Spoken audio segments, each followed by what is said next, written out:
5 men entered a remote section of the North African desert in 1933. They found something impossible. A 19th-century sailing ship called the Mercy Vale, half buried beneath dunes hundreds of kilometers from the sea. Inside was a captain's log describing sand appearing on deck while the ship was still sailing the Atlantic. A coastline appearing where no land should have existed. And one final unexplained entry: no water since dawn. Then the men discovered a hidden map.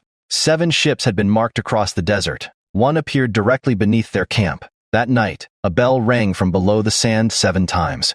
Then Arthur Bell disappeared. His footprints led directly to the Mercy Vale. When the others called his name, something inside answered. Here, they should have left. Instead, they climbed aboard. Dr. Elias Voss entered first. Samuel Reed followed carrying a lantern. Thomas Hale carried the second rifle. Idris Bensid came last. The interior of the Mercy Vale was completely dark. They called Bell's name. No answer then. Here. A voice came from below.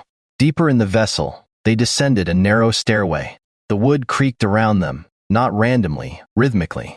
Like a ship moving on a slow swell. Hale whispered that he could feel something beneath his feet. The floor seemed to shift. Voss told him it was imagination. Then Reed's lantern began swinging on its hook. Back, forward, nobody was touching it. They continued downward. Sand filled much of the lowest accessible corridor. A doorway stood open ahead. None of them remembered seeing it during their earlier search. Inside was a cargo hold. Voss raised the lantern. At first the room appeared empty. Then something moved behind a support beam. Bell, no response. They advanced. A boot lay on the floor. Bell's left boot, several meters farther, was the right. Beyond them were footprints, bare, wet, leading into darkness. Hale wanted to turn back. Voss continued. The footprints ended at a mound of sand piled against the inside of the hull. Then Reed saw something pale protruding from it. A hand, Bell's hand. They dropped to their knees. Started digging. A wrist appeared.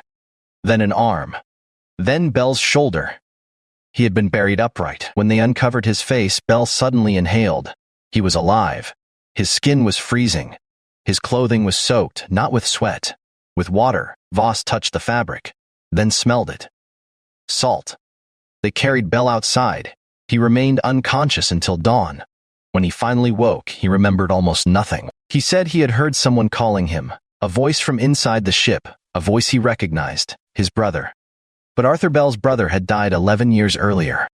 Bell remembered following the voice. Then he was somewhere else. A beach. At night he could hear waves. A ship stood offshore. Someone was beside him. Bell could not remember who. That person said only 2 words, wrong shore. After that, Voss asked what the words meant. Bell began shaking. He repeated them. Wrong shore. Then he whispered, there are more coming. They should have left immediately. But when Reed reached the vehicles after sunrise, neither would start. Fine sand had somehow entered sealed sections of both fuel systems. Reed had never seen anything like it. Repairing them would take hours while he worked. Voss looked again at the hidden map. The symbol beneath their camp had become impossible to ignore. If another vessel truly existed underground, perhaps it could provide an explanation. Maybe the region had contained a body of water unknown to modern geology. Maybe the map represented ancient wreck sites. Voss needed something physical, something rational. One fact he could touch. So they began digging. Idris initially refused. Bell was too weak to help. Then Bell pointed toward a position near the remains of their fire. He said that was where the underground bell had sounded strongest. The others dug there. The first meter produced loose sand, then compacted sediment. At approximately 2 meters, Reed's shovel struck something hard. Wood, not a branch, not fossilized timber. A massive-shaped beam. They widened the excavation slowly. A curved structure emerged, part of a hull. Another ship, buried directly beneath their camp. For the first time since the expedition began, Voss appeared genuinely frightened. The vessel lay deep below the modern surface. It had been buried long before they arrived. They exposed several square meters. Its construction looked different from the Mercy Vale, far older. Wooden pegs where the newer ship contained iron fittings. Hand-shaped timbers. Crude joinery. Hale photographed everything. Then Idris found markings carved into one exposed beam. At first, they thought it was a name. It was a year. 1648, nearly 3 centuries before the Mercy Vale disappeared. Reed stared into the excavation. If the map is right, he did not finish. Nobody needed him to. There were 5 more. Voss slowly looked across the dunes. The desert no longer seemed empty. It seemed crowded. By late afternoon, Reed managed to repair 1 vehicle. The second remained useless. They decided to abandon it. Only essentials would be taken: water, food. Photographs, documents from the captain's cabin, the map, weapons, the radio. They were almost ready to leave when Voss made one final decision. He returned to the Mercy Vale alone. He wanted the original navigation chart. Something about the final entry in the ship's log continued to bother him. No water since dawn. He entered the captain's cabin. The desk remained open. The papers lay where they had left them. Voss found the navigation chart beneath the logbook. It showed an Atlantic route. For most of the voyage, the line appeared normal. Then something changed. The route approached the African coast, crossed it, and continued. Across land, across hundreds of kilometers of desert, impossible for any ship. At the end was a small mark, their current location. Beside it were 2 words: arrival expected, and beneath them, 1933. Voss stepped back. Something creaked behind him. The cabin door had closed. He grabbed the handle. It would not open. Then he heard something beneath the floor. Water, a soft movement, sloshing against wood. The room shifted. The lantern swung. Voss stumbled against the desk. Then the impossible happened. The Mercy Vale rolled, not because of wind, not because sand collapsed beneath it. It rolled like a vessel lifted by an ocean wave. A cup slid across the desk. Loose papers moved. Water struck the outside of the hull. Then Voss heard voices, dozens of them. Men running above deck, orders being shouted. Rigging snapping. A bell ringing. One sailor screamed. Land ahead. Another answered. That is not land. The cabin door suddenly opened. Voss ran. When he reached the deck, the desert was silent. Hale was climbing aboard. He had heard Voss shouting. Voss told him they were leaving immediately. Then Hale looked toward the bow. The sand around the Mercy Vale was moving, not blowing, moving, flowing away from the hull. More of the vessel began to emerge. The exposed planks continued deeper and deeper. The Mercy Vale was far larger beneath the dune than they had realized. Then a dark gap opened beside the hull. From somewhere beneath the desert came the sound of waves. Both men ran. They left shortly before sunset. 5 men had entered the site. All 5 departed, but Arthur Bell had not recovered. He sat in the rear of the vehicle wrapped in blankets. He spoke very little. After approximately an hour, Hale noticed him staring behind them. The Mercy Vale's masts were still visible on the horizon. Bell whispered, "It is following." Nobody saw the ship move, but something strange happened as they traveled. Every time they crossed a major dune and looked back, the masts remained visible. They should have disappeared with distance. They did not. 20 kilometers. Still there, 30 still there. Then darkness fell. The masts disappeared. Reed continued driving through the night. Nobody suggested stopping near dawn. The radio activated. It had been switched off. Static filled the vehicle. Then came a voice. Weak, distorted. The voice repeated a sequence of numbers. Coordinates. Voss wrote them down. When Idris saw them, his expression changed. They matched one of the other ship symbols on the map. Then the voice became clearer. 5 aboard. Nobody spoke. There were 5 men inside the vehicle, the radio continued. 4 ashore. Bell screamed. He threw open the door while the vehicle was still moving. Reed slammed on the brakes. Bell ran into the darkness. The others followed with lanterns. His tracks continued up a dune. They reached the top and stopped. There were no footprints descending the other side. No hole, no rocks, no place to hide. Arthur Bell had vanished. They searched until sunrise. Nothing. Then Hale found something lying in the sand, a length of rope. Wet marine rope covered in salt. 5 men had left the ship. Only 4 would return to civilization. The survivors reached their regional base 3 days later. They were dehydrated, exhausted, and unwilling to discuss what had happened until they had slept. The photographs were secured. The documents taken from the Mercy Vale were placed in storage. Voss filed an initial report. He described the ship, the vessel buried beneath the camp, the date 1648, the strange map, and Bell's disappearance. He requested that a larger expedition return immediately.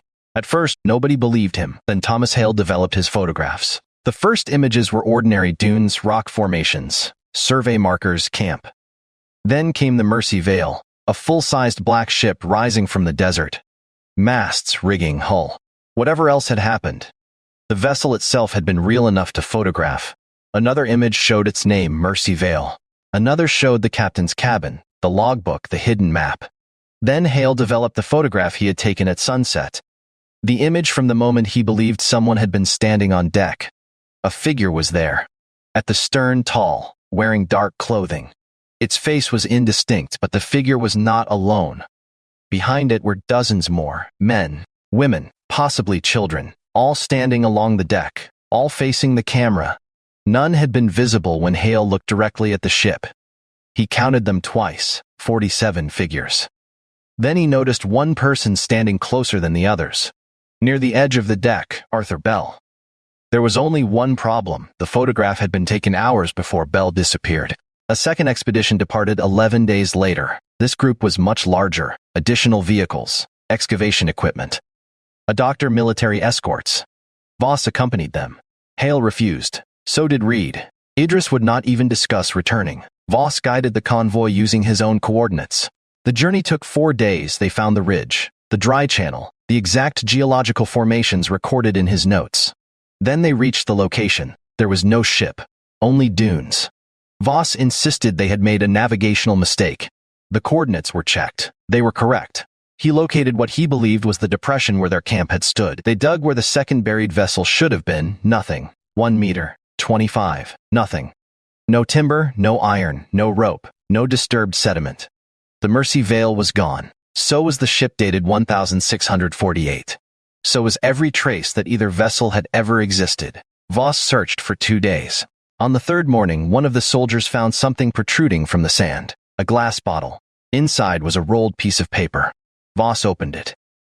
A section of nautical chart. A line crossed the ocean. Then the coast. Then entered the desert. At the end was another date. 1957. Nobody understood what it meant. The second expedition returned. No further official search was authorized. For years afterward, Voss attempted to identify the Mercy Vale through shipping records. Eventually, he claimed to have found a match. A merchant vessel with the same name had disappeared in 1991. Its last reported position was somewhere in the Atlantic, hundreds of kilometers from the African coast.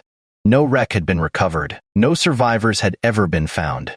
The dimensions appeared to match. The crew number matched. The captain's surname resembled the signature in the logbook. There was one problem. According to the records Voss found, the Mercy Vale had been built in 1994, 3 years after it disappeared. Voss assumed it was a clerical mistake. He searched other archives. The result remained the same. Built in 1994. Lost in 1991. A ship officially missing 3 years before it existed. He never found an explanation. Thomas Hale kept several photographic prints. Most were eventually lost. One reportedly survived among his personal papers until his death. It showed the Mercy Vale from the western dune. The photograph was badly damaged, but the silhouette remained unmistakable. Years later, someone studying a copy noticed footprints in the foreground. 5 sets appeared to lead toward the vessel. Only 4 seemed to lead away. That could have been caused by wind, damage, poor exposure. But there was another detail. Near the lower edge of the photograph, partly hidden by shadow, something appeared beneath the sand. The top of a mast, not belonging to the Mercy Vale. Another ship buried completely below it. If the image were interpreted literally, then the vessel discovered beneath the expedition's camp may not have been isolated. There may have been layers. Ships from different centuries, one above another, as though vessels had been arriving at the same impossible destination for hundreds of years. Idris Ben said never returned to the region. According to Hale, Idris later said the expedition had misunderstood the central mystery. They believed the question was, how had a ship traveled from the ocean into the desert? Idris believed that was the wrong question. Perhaps the ship had never traveled from sea to desert. Perhaps for a brief moment, the sea and desert had become the same place. Not always, not everywhere. Only under certain conditions. Imagine a ship sailing through fog. Its compass begins to turn. The stars no longer match the charts. Fine sand appears on deck. Then inside the rigging. A coastline becomes visible where no coastline should exist. The water becomes shallower. Then one morning, the crew wakes. There is no ocean, only sand. The sailors climb over the side. They are hundreds of kilometers from any known shore. Behind them, the vessel remains. The dunes rise, years pass, the ship disappears. Until one morning, another group of travelers reaches the top of a ridge and sees a mast. Hale once asked Idris why the Mercy Vale vanished before the second expedition arrived. Idris supposedly answered, because it was never wrecked there. He believed the Mercy Vale was still traveling. Arthur Bell's name appears one final time, in 1957, 24 years after the expedition, the same year written on the chart recovered from the bottle.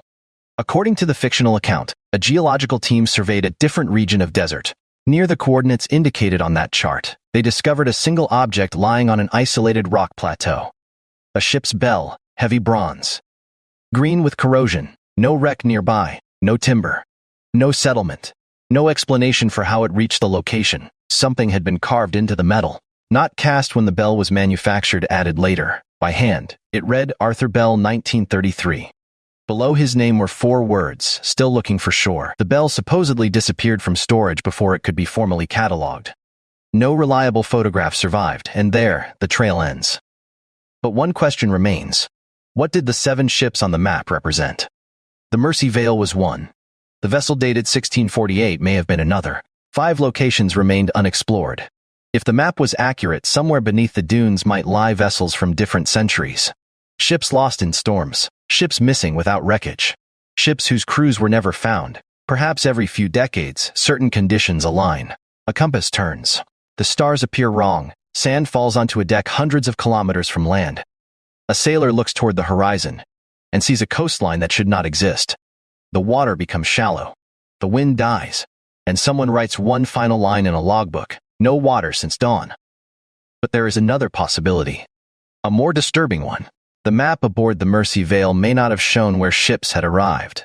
Perhaps it showed where they were going to arrive. 1933 had been written beside Voss's expedition.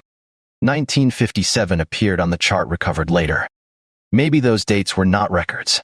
Maybe they were appointments. Which raises another question. Were Voss and his men discovering the Mercy Vale, or had the Mercy Vale been waiting for them? Perhaps the 5 marks beside the expedition's camp did not represent 5 explorers. Perhaps they represented 5 passengers. 5 people the ship expected to take with it when it continued its journey. The radio message suddenly takes on a different meaning. 5 aboard, 4 ashore. Arthur Bell disappeared, and somewhere, according to the story, he may still be traveling. Across an ocean that appears on no map toward a shore that should not exist. There is no verified historical record of the Mercy Vale expedition. There is no confirmed photograph of a 19th-century sailing ship standing in the Sahara. This story is fiction. But imagine standing on a dune one morning, hundreds of kilometers from the nearest sea, nothing around you but sand. Then something appears above the horizon. At first, you think it is stone. Then the wind clears the dune. You see rope, wood, a mast. And before you walk any closer, perhaps there is one question you should ask, not how the ship got there, but whether it has finished its journey. If you enjoyed this fictional mystery, subscribe to The Final Statement for more cinematic stories about impossible discoveries, unexplained events, dark history, and mysteries that should never have existed.